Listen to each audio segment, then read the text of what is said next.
નમસ્કાર દર્શક મિત્રો, સિટી ન્યૂઝમાં આપ સૌનું સ્વાગત છે। સમાચારોની શરૂઆત કરતા પહેલા એક નજર આજના મુખ્ય સમાચારો પર। સોમવારે પ્રજાના પ્રશ્નો સાંભળવા ધારાસભ્ય રમણભાઈ નિયમિત મુલાકાત લેતા હોય છે। પારનેરા ગામમાં મોડી રાત્રે ચોરીનો નિષ્ફળ પ્રયાસ।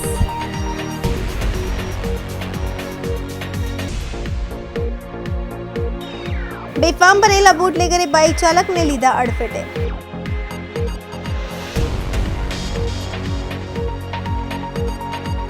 દાદરા નગર હવેલીમાં શ્રી રત્નલીલા આરાધના ભવનનું ઉદ્ઘાટન સંપન્ન થયું। હવે સમાચાર વિગતવાર જોઈએ। ઉમરગામ તાલુકાની મામલતદાર કચેરી, તાલુકા પંચાયત કચેરીમાં દર સોમવારે પ્રજાના પ્રશ્નો સાંભળવા ધારાસભ્ય રમણભાઈ પાટકર નિયમિત મુલાકાત લેતા હોય છે।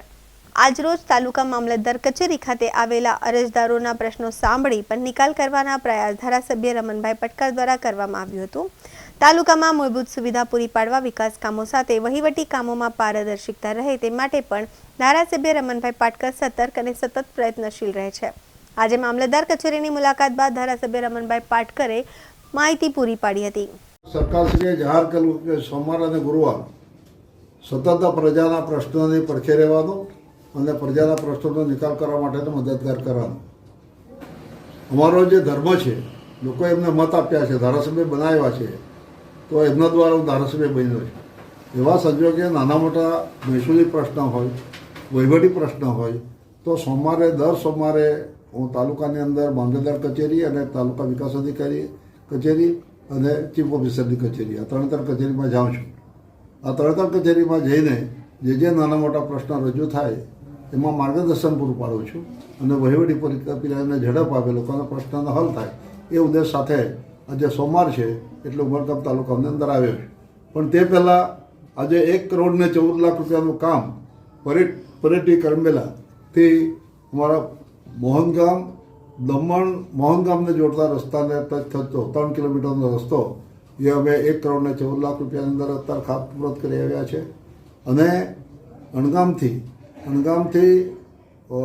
વાયા પરેટી આ રસ્તો જે છે એમાં પણ 1 કરોડ રૂપિયા બીજા મંજૂર થયા છે અને એ પણ બંને કામો આજથી જ ચાલુ કરી દેવામાં આવ્યા છે અને એનું પણ ખાતમુહૂર્ત કરીને આવ્યો છે। ત્યારબાદ કરંબેલા બલવાડા માજી પ્રમુખ કોંગ્રેસભાઈના ઘરથી હાઈવે સુધીનો રસ્તો પણ ચાલુ છે। અત્યારે સેકન્ડ કોર્ટ ભરાઈ રહ્યો છે એટલે એ કામની પણ હું જોઈ આવ્યો છું અને ત્યારબાદ તાલુકાની અંદર આવ્યો છું।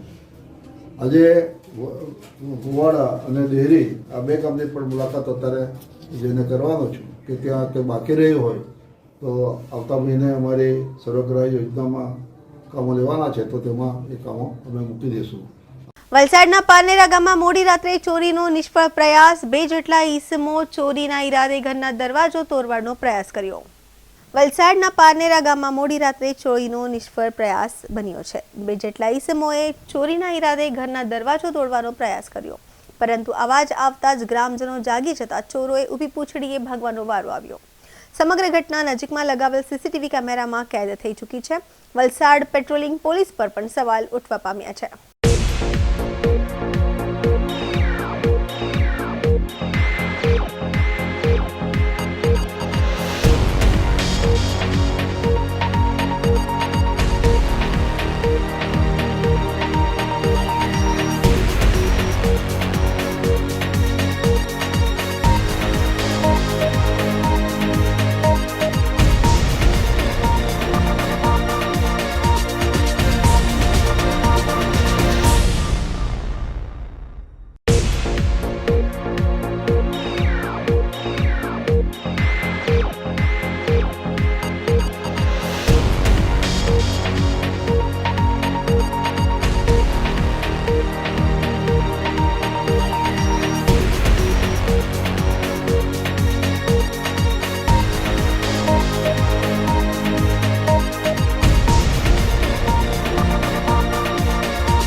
સમાચારોમાં સમય છે નાનકડા વિરામનો। વિરામ બાદ આપ જોઈ શકશો બેફામ બનેલા બુટલેગરે બાઇક ચાલકને લીધા અડફેટે.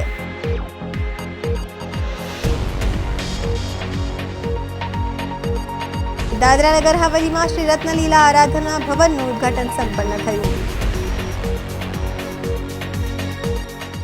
मेरा नाम रश्मि है. मुझे साइटिका का पेन था और सर में भी दर्द रहता था, अनईजी फील होता था. इसलिए मुझे पता चला कि अम्बा माता मंदिर में सीनियर सिटीजन हॉल में एक्यूप्रेशर का जय अम्बे एक्यूप्रेशर सेंटर में ट्रीटमेंट होता है.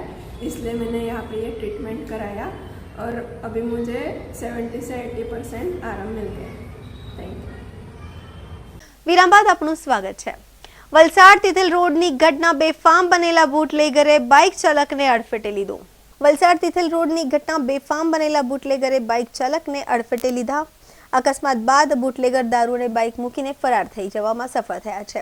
બાઇક ચાલક રસ્તો ક્રોસ કરી રહ્યો હતો તે સમયે બુટલેગર દ્વારા પૂરઝડપે આવી બાઇક ચાલકને ટક્કર મારી. અકસ્માત બાદ સ્થાનિક દોડી આવતા બાઇક પર સવાર અને બુટલેગર બાઇક અને દારૂ મૂકીને ફરાર થયા છે.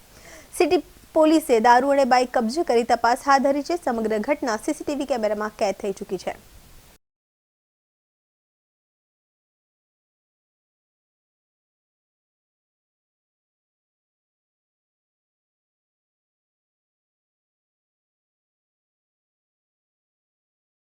વલસાડ નગરપાલિકા દ્વારા કચરાના નિકાલ માટે ડમ્પિંગ સાઇટ બનાવવાની હિલચાલ તેજ થતા જ વિવાદનો મધપોડો છંછેડાયો છે. વલસાડ તાલુકાના ઓવાડ અને ઠક્કરવાડ ગામની સીમામાં સૂચિત ડમ્પિંગ સાઇટને લઈ ગ્રામજનોમાં પ્રચંડ રોષ જોવા મળી રહ્યો છે. ગ્રામજનોનો આક્ષેપ છે કે સાઇટથી તેમના સ્વાસ્થ્ય અને ખેતી બંને બરબાદ થઈ જશે, તો બીજી તરફ વહીવટીતંત્ર અને ફરજિયાત પ્રક્રિયા ગણાવી રહ્યું છે. વલસાડ નગરપાલિકાનો કચરો ઠાલવવા માટે તંત્ર દ્વારા ઓવાડા અને ઠક્કરવાડા ગામની પસંદગી કરવામાં આવતા ગ્રામજનોમાં ભારે રોષ જોવા મળી રહ્યા છે. આજરોજ મોટી સંખ્યામાં ગ્રામજનો એકઠા થયા હતા અને તેમના દ્વારા આવેદનપત્ર આપવામાં આવ્યું હતું. ગ્રામજનોનું કહેવું છે કે ડમ્પિંગ સાઇટની બિલકુલ બાજુમાં જ તેમનું ખેતર છે. જો અહીં કચરા નખાશે તો પાક નિષ્ફળ જશે અને ખેતી બરબાદ થશે. કચરાના કારણે જંગલી ડુક્કરોનો ત્રાસ વધશે જે ખેતીનો નાશ કરશે. સૌથી ગંભીર બાબત તો એ છે કે ડમ્પિંગ સાઇટનું પ્રદૂષિત પાણી નદીમાં ભળશે જે સરવાળે વલસાડના પીવાના પાણીના સ્ત્રોતને જ બગાડશે. એટલે જ આ નુકસાન આખરે વલસાડને ભોગવવું પડશે. કચરાની દુર્ગંધ એટલી હોય છે કે ટ્રેક્ટર નીકળે તો પણ નાક બંધ કરવું પડે છે, તો કાયમી સાઇટ બનતા લોકોનું જીવવું મુશ્કેલ બનશે. ગ્રામજનોના વિરોધ વચ્ચે વહીવટી તંત્રનું કહેવું છે કે આ પ્રક્રિયા કાયદાકીય રીતે અનિવાર્ય છે. અધિકારીઓના જણાવ્યા મુજબ વલસાડ નગરપાલિકા અને આજુબાજુના 15થી વધુ ગામોના કચરાના નિકાલ માટે ડમ્પિંગ સાઇટ શોધવાની પ્રક્રિયા ચાલી રહી છે. ઓવાડા અને ઠક્કરવાડામાં જે જમીન જોવાઈ છે તે સરકારી જમીન છે. તંત્રનો દાવો છે કે આ માત્ર કચરા નાખવાની જગ્યા નથી, પરંતુ સોલિડ વેસ્ટ ટ્રીટમેન્ટ પ્લાન્ટ પણ છે જે બનાવવાનો ફરજિયાત છે. અહીં કચરામાંથી ખાતર બનાવવામાં આવશે જેનો ઉપયોગ ખેતી સુધારવા માટે પણ થઈ શકશે. ઓવાડા અને ઠક્કરવાડા ગામના લોકોએ આવેદનપત્ર આપી રજૂઆત કરી છે કે તેમના ઘર નજીક છે અને દુર્ગંધ આવશે. જો કે તંત્રનું માનવું છે કે લોકો અલગ અલગ વ્યક્તિઓને મળીને પોતાના અનુમાનના આધારે રજૂઆતો કરી રહ્યા છે, તેથી નગરપાલિકા દ્વારા લોકોને સાચી હકીકત સમજાવવામાં આવશે. એક તરફ ગ્રામજનોએ જોયો સ્પષ્ટ કહી રહ્યા છે કે અમારા આ જોઈતું જ નથી, કારણ કે ભવિષ્યમાં બોરના પાણી પણ બગડશે અને પેઢીઓ નુકસાન ભોગવશે. ગ્રામજનોનો તર્ક એ છે કે વલસાડનો કચરો વલસાડમાં જ રાખવો જોઈએ, ગામડાઓમાં નહીં. તો બીજી તરફ કલેક્ટર તંત્ર ખાતરી આપી રહ્યું છે કે લોકોનું જાહેર હિત જોઈને અને ઓછામાં ઓછું નુકસાન થાય તે રીતે કાર્યવાહી કરવા નગરપાલિકાને સૂચના આપવામાં આવી છે. હાલમાં તો આ ડમ્પિંગ સાઇટનો મુદ્દો વહીવટી જરૂરિયાત અને લોક સ્વાસ્થ્ય વચ્ચે અટવાયો છે. હવે જોવું રહ્યું કે તંત્ર ગ્રામજનોના વિરોધને શાંત કરી શકે છે કે કેમ. મારું નામ શીલાબેન વિનોદભાઈ નાયકા છે. હું ઠક્કરવાડા ગામમાં રહું છું અને મારી સમસ્યા એ છે કે આ જે મ્યુનિસિપાલિટીનો કચરો નાખવામાં આવવાનો અમારા ગામમાં એ અમારે જોતો નથી. એ માટે હું બે શબ્દ કહીશ કે જે કચરો નાખે એની ગંદકી ફેલાશે, માણસ માંદા પડશે, ખેતીવાડી કંઈ થશે નહીં ને પાણીનો બી પ્રોબ્લેમ થવાનો જ છે. કેમ કે જે કચરો નાખે એ જમીનમાં ઉતરવાનું જ ને હલગાવે એટલે બધું ધુમાડો થાય ને હવાથી જશે, હવાને કોઈ રોકી રાખવાનું નથી. એટલે કેટલા ગામને પ્રદૂષણ થવાનું, આજુબાજુમાં તો થવાના જ. ને સૌપ્રથમ તો એક જ વાત કે જ્યાં કચરો નાખે ને બાજુમાં જ મારું ઘર છે, એટલે બહુ જ આમ સામાન્ય રીતે મારી ભાષામાં એક અવાજ આપે ને એટલે મને સંભળાય. એટલા દૂર પર મારું ઘર છે, એના બાજુમાં મંદિર છે. કેટલા લોકો આવે જાવે બધું થાય ને આ કેદેશનું ચાલે. આ આજનું તો કાલનું તો હે નહીં, કેડેસનું હોવાનું ને આ નગરપાલિકાનું કચરો નાખે એ તો ડાયરેક્ટ ગાંધીનગર સુધી વાત ગયેલી જ હોવી જોઈએ ને. તો તમે આટલું સરકારી જગ્યા છે, આટલી ગમતી ખોબા જેવી જગ્યા, તેમાં તમે કચરો નાખવાના તો ગામડાના માણસ જવાના ખા. હવે ગામડાનો જે ઉકેડો છે અમે બધો કાઢીએ તે તો અમારે શહેરમાં નાખવા દેવાના, તો બોલો તમે તમારી જે ઈચ્છા છે બોલો કે અમે નાખી દઈએ કચરો, અમારો કચરો નાખાવે ને સ્વચ્છ ભારત યોજના ચાલુ કરે એનો શું મિનિંગ થવાનો? સ્વચ્છ ભારતની યોજના તો દરેકની જેમ જ રહી જવાની ને, એની કામ આવે. એટલે અમને આ કચરો જોતો જ નથી. તમારી માંગ શું છે? અમારી માંગ એટલું જ કે આ કચરો અમારા ગામમાં જોવે નહીં. બસ આજ એક સીધું ને સદ વાક્ય કે વલસાડનો મ્યુનિસિપાલિટીનો કચરો ઠક્કરવાડા ગામમાં નાખવાનો નહીં. કે ઓવાડા ગામમાં, ઓવાડા અને ઠક્કરવાડાની હદ આવેલી છે અને ઓવાડાનું ઘર તો પહેલા આવી જશે, ઠક્કરવાડાના ઘર આવે તે ત્યાં કચરો નાખવાનો. એટલે સૌ પ્રથમ નુકસાન ઠક્કરવાડાને થવાનું છે, ઓવાડાવાળાને નથી વધારે થાય, પણ એ લોકોની ખેતીને નુકસાન થશે. અને ખેતીમાં કેવું કે ખેતી જો કરવું તો જ અહીંયા આવે, તો જ લોકો ખાહે, એમ જ નથી કઈ રહેવાના કે પ્લાસ્ટિક ખાઈને રહે. બસ આટલું જ કહેવાનું છે. મારું નામ નિરીક્ષાબેન પટેલ છે. મેં ઓવાડા ગામથી બોલું છું. મારા અહીંયા જે ડમ્પિંગ આવવાનું છે ને એ અમારા બાજુમાં એકદમ ખેતીના બાજુમાં છે, નજીક જ છે, એકદમ નજીક છે ને અમારી તો છે જ, પણ આજુબાજુના બધા જ ઘરના અમારા બધાની જ ખેતી નજીક લાગેલી છે. એટલે આ ડમ્પિંગ જો આવે ને તો બહુ નુકસાન થાય, 100% બધું પટી જાય. અમારી કેરી છે આવતી છે, પછી શાકભાજી થાય, કચરો ચારો આવે, ચારો બી ખરાબ થઈ જાય તો ગાય કેવી રીતના અમે પોષણ કરશું? એટલે કંઈ જ નહીં થાય.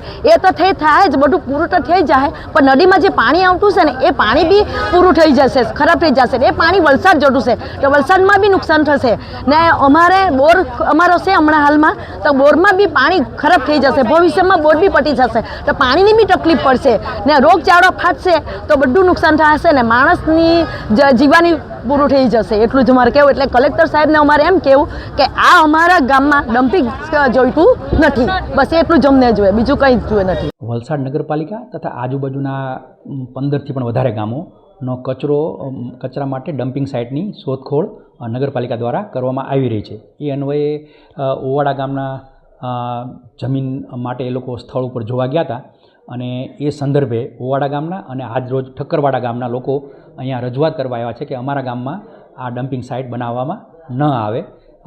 આ ડમ્પિંગ સાઇટ છે એ સરકારી જમીનમાં જ બનાવવા માટેની સ્થળ જોવા માટે એ લોકો ગયા હતા, પણ લોકોની રજૂઆત એવું છે કે બાજુમાં અમારા ખેતર છે, કોઈ લોકોનું રજૂઆત એવી છે કે 100 મીટર દૂર અમારા ઘરો આવેલા છે અને અમને દુર્ગંધ આવશે, એટલા માટે આ ડમ્પિંગ સાઇટ અમારા ગામમાં ન બનાવવા આવે એ સંદર્ભે એ લોકોએ આવેદનપત્ર આજરોજ રજૂ કરેલ છે.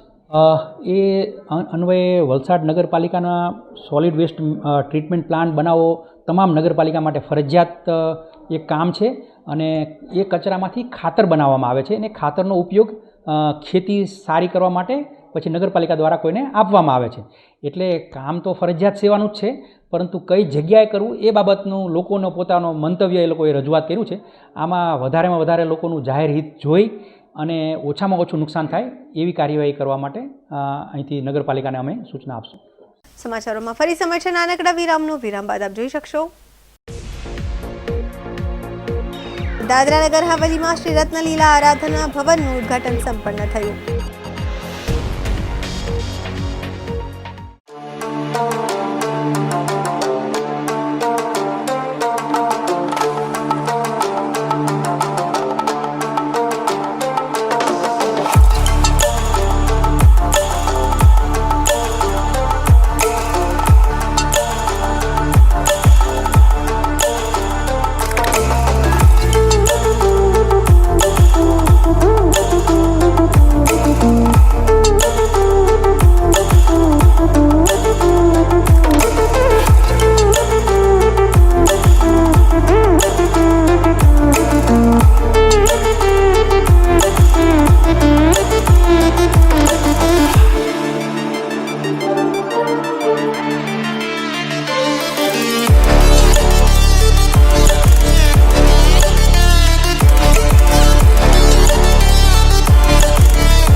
વિરામ બાદ ફરી આપણું સ્વાગત છે।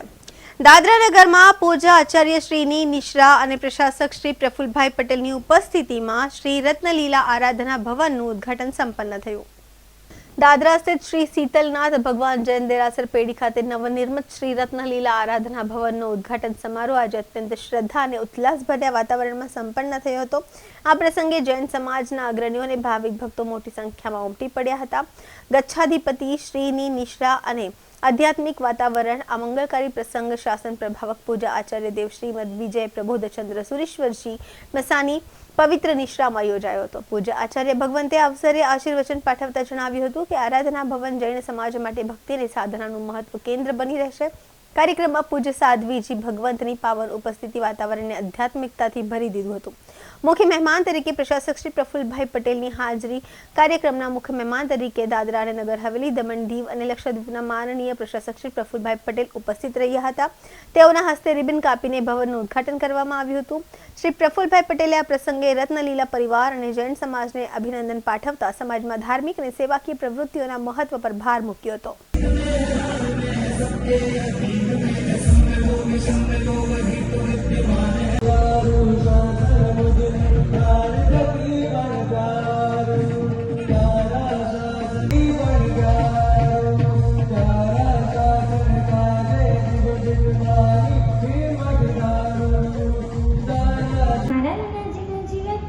एकदम सादगी भर्યું છે। પૈસા હતા દરેક વ્યક્તિની ઈચ્છા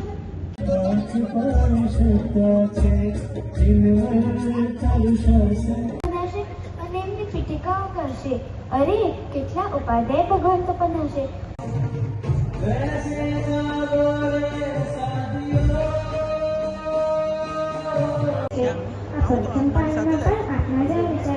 પરમ ધાર્મિક પરમ સેવા વૃત્તિ આશીષ આપની હૃદયની શુભેચ્છાઓ લાગણીઓ જેટલા પણ નામ લખાયા છે નામી અનામી જે કોઈ ભાઈ બહેનો એમને જે મદદ કરી છે આ પ્રસંગ આ ભવન આરાધના ભવન બની ગયું પણ એની ઉપરનો મુરબ્બી શ્રી પ્રફુલજીભાઈ પટેલ માટે ઉભા થઈને જગ્યા લાભ રત્નલીલા પરિવારને આપ્યો એ દાદરા જૈન સંઘને કોટી કોટી વંદન। દીપમા કરતા તો તીરથ મોળા વાદળ વરસે તો પાણી ઝરે।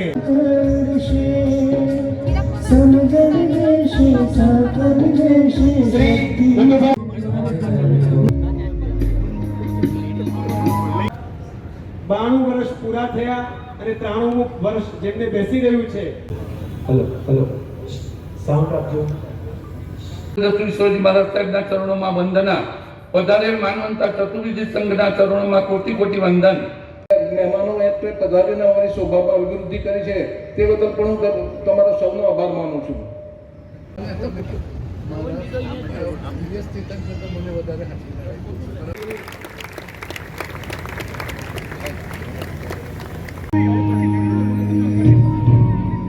વિરલભાઈ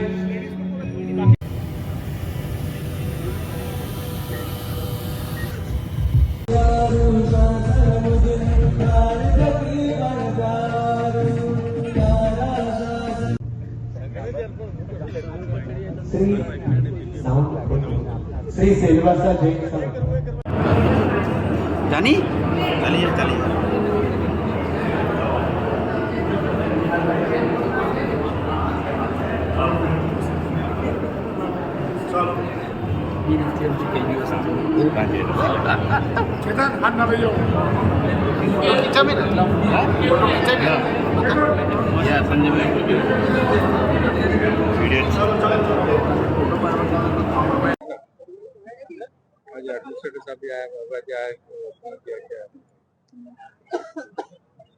यहाँ पे हमारे पूज्य गुरुदेव प्रबोधचंद्र सूरी महाराज साहब पधारे थे। 21 तारीख से कार्यक्रम यहाँ पे चल रहा है हमारा जैन समाज का और माननीय प्रशासक जी को हम पूरा दादरा जैन संघ मिलके इनवाइट किया था सर को और सर ने हमारा छोटा सा गांव का इनविटेशन को स्वीकार करके यहाँ पे पधारे। वो हम पूरा संघ की तरफ से उनको धन्यवाद देना चाहते हैं। सर ने आके पूरा दादरा गांव का लोगों का और पूरे यूथ का उत्साह बहुत ज्यादा हमारा पूरा समाज मिलके मतलब उनके धन्यवाद करते हैं। कितने लोगों के लिए बनाया गया है? कितने अगर संत आते हैं तो कितने लोग यहाँ पे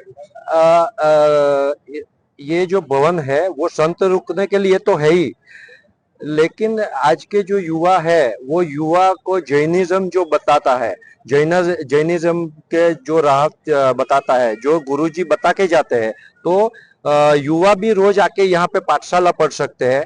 और जो आपका क्वेश्चन है, तो यहाँ पे ये भवन के अंदर हमारे संत जो रहते हैं वो ऐसा है कि उनके लिए कोई बेड या चद्दर वगैरह की कोई सुविधा नहीं होती है, वो जमीन के ऊपर ही सोते हैं।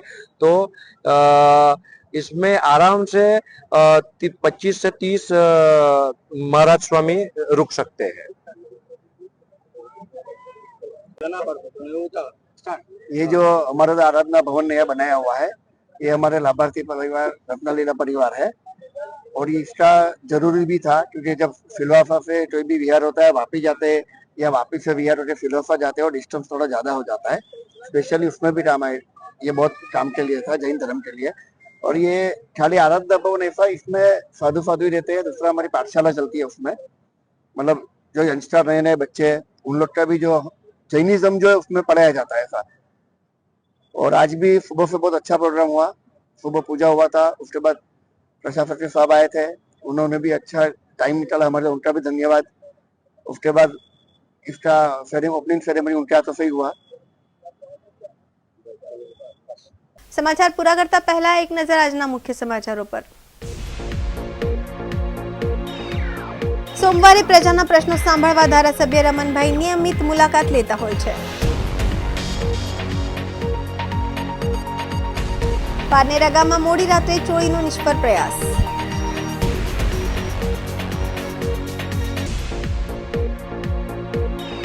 બેફામ બનેલા બુટલેગરે બાઇક ચાલકને લીધા અડફેટે।